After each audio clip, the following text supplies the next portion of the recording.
Hello everybody and welcome to today's video. We are looking at Pathfinder Kingmaker today.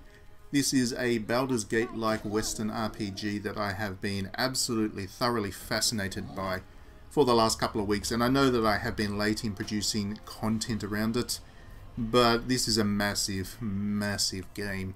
I am about 100 hours into the game at this point and I haven't finished it, so I went and had a look at just how much more was ahead of me, and based on what other people have said about how long it's taken them to complete the game, I'm looking at another 50 to 70 hours, 150 to 170 hours of total play in there, which is massive. And while I think that I have done enough to be able to review it, you can go and check my review on digitallydownloaded.net. You would hope after 100 hours I've got a good sense of what this game offers. I have still got a fair way to go in this game myself. I will play it though. While I am quite critical of lengthy games when they don't need to be, as I think anybody that follows this channel knows, I do actually think that this game has enough to it to justify its length, because it is structured in a way that suits the Pathfinder role-playing experience. It is actually designed, I think, and feel to be played over a very long period of time, as you would a pen and paper RPG thing. And I discuss all of this in my review, but I actually think that this game does justify its length, to be honest.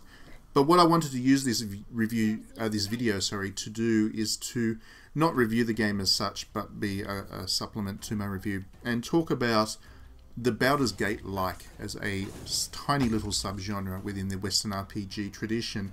We don't get many games that are trying to be like Baldur's Gate. Pillars of Eternity is probably the best known example recently, this one as well. And there is a Baldur's Gate 3 coming, of course, too. But aside from those couple of very small attempts, this genre is one that has really faded. And there was a time where all the games out there looked and felt similar in some way to Baldur's Gate. But the games industry has moved on, really. And I wanted to discuss perhaps why that is the case as well. So we'll start there. Basically, I mean, if you look at it, it's obviously a primitive looking game in the sense that it's this kind of top-down isometric thing. It doesn't have that intimacy of being close in behind the back or first-person perspective as we generally get with our games, including our RPGs these days. And that distancing actually does have an effect in terms of your ability to be immediately in the action. What it means is that these games are particularly good at kind of lengthy storytelling with a lot of words and a lot of reading and a very slow kind of sedate pace. A little bit like the experience of playing a pen and paper RPG. It is more about the narrative experience and the kind of the world building that you get a sense of from when you're looking at the game from this kind of perspective.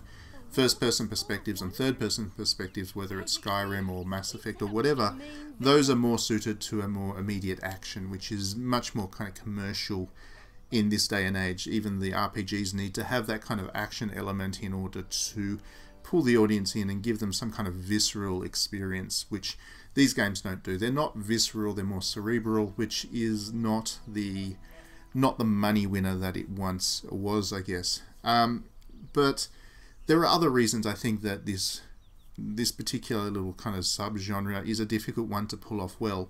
And one of them is the way that it tells its story is it needs to be genuinely open. Now, all Western RPGs try to be open in one sense that they give you a lot of side quests to do, a lot of little kind of bonus missions, a little, some characters to meet that you maybe don't have to and whatever.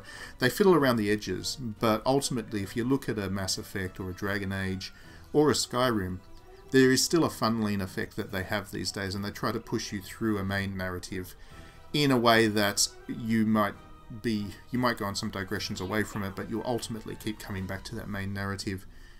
The Baldur's Gate-like really worked very hard to not just create the perception that you were free to do what you wanted, but really actually free you up to do what you wanted.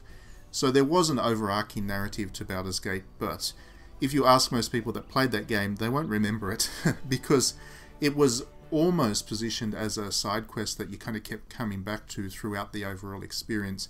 And really, with Baldur's Gate, what you were encouraged to do was go and meet characters in corners of the map that you kind of had to work to discover, find their story, go on a side quest for them, maybe they'll join your party as a new character, and every time you'd play you would have a fundamentally different narrative experience, because these weren't just side quests, they were core to the narrative experience of Baldur's Gate.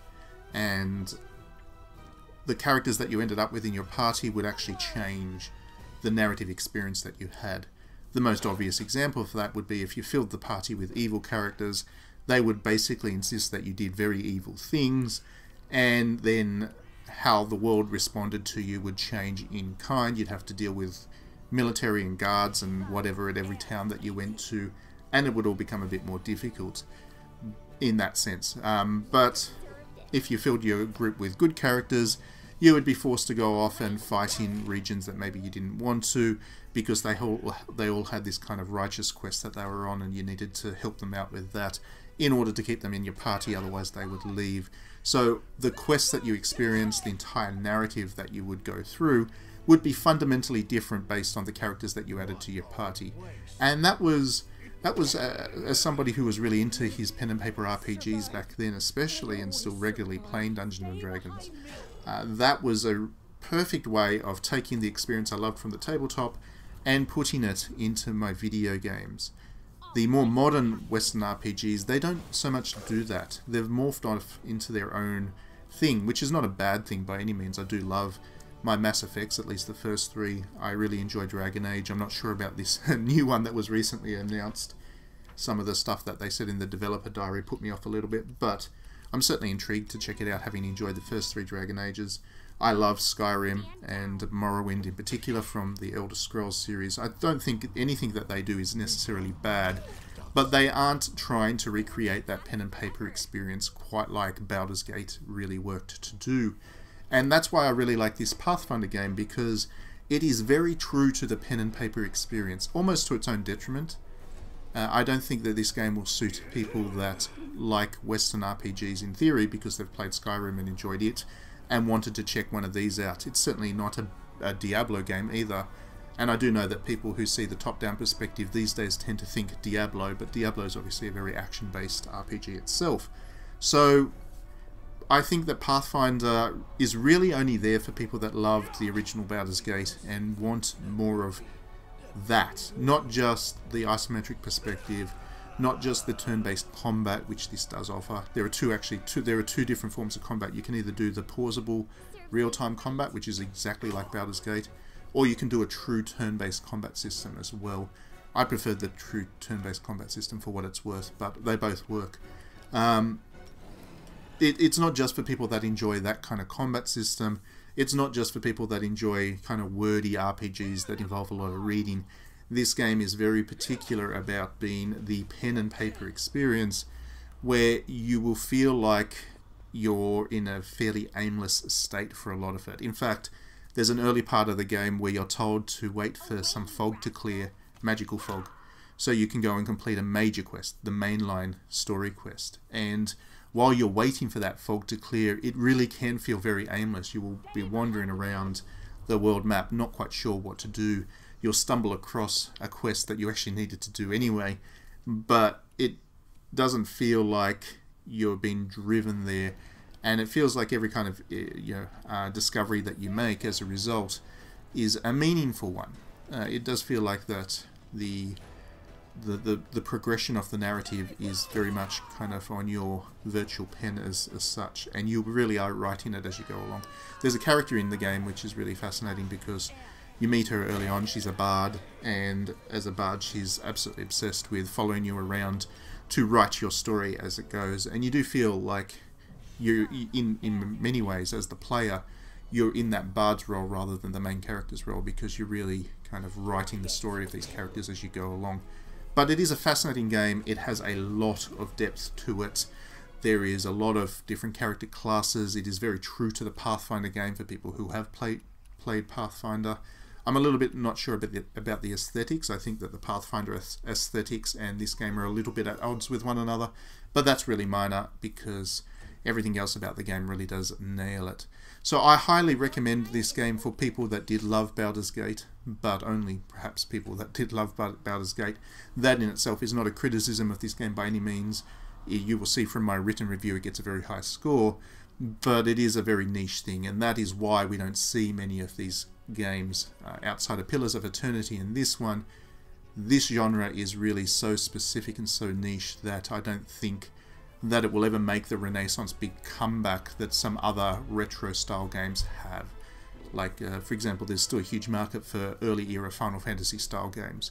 We're not going to see that at any point with Baldur's Gate because the scope of these things makes them difficult to create, and then there's the limited market for them. But anyway, do enjoy this game. Let me know your thoughts if you have been playing it. Like and subscribe because, you know, that'll help me grow the channel further. And do please consider backing me on Patreon if you enjoy my videos. Even a small $1 a month contribution will help me do so much more with this. Thanks as always for tuning in, and we will see you at the next video.